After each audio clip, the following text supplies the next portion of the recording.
I just wanted to share some thoughts on evolution of black widow spiders and extinction.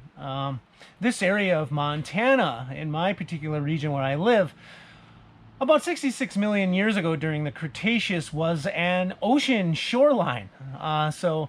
What's called the Western Interior Seaway. So if we go back to the Cretaceous, some 66 million years ago, this is a shoreline where I live here. And floodplains. And so, think of kind of like a sort of a maybe Jamaica kind of Louisiana bayou, hot, humid, wet shoreline.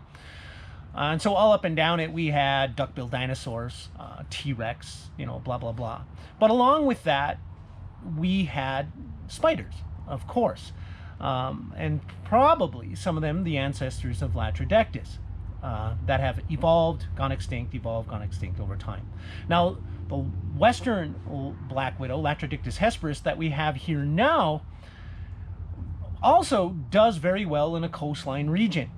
If we go to the lake here, as many as you've seen in some of my videos, they thrive on the lakeshore. In a coastal setting, they do very well. We see that in a lot of Latrodectus throughout the world. We have some 30-some species of Latrodectus throughout the world. One of them, for instance, the Galapagos black widow, so Latrodectus epicalis, which obviously does very well in coastal settings on islands.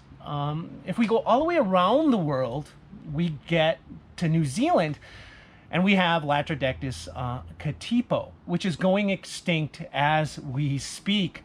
We are losing that spider, and it will be gone in our lifetime. So a case of extinction brought on by human occupation and habitat loss. So she's a coastal black widow. She lives amongst the sand dunes and the driftwood. The people take the driftwood. She loses habitat and she dies off. And not only that, humans have accidentally introduced Statota. So Statota capensis is taking her place. So the false katipo is taking over her habitat. So many different causes of an extinction, but we are losing Latrodectus katipo of New Zealand. But we can see that these spiders do very well in coastal settings throughout the world. And like I was saying, here where I live, we go back to the Cretaceous. What the sediments that we have here now exposed are basically tertiary sediments. We have a lot of the Pleistocene.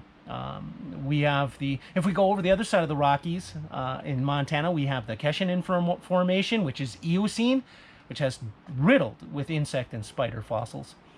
But here in this area, our sediments are basically tertiary. The life processes that we currently have are evident in those sediments.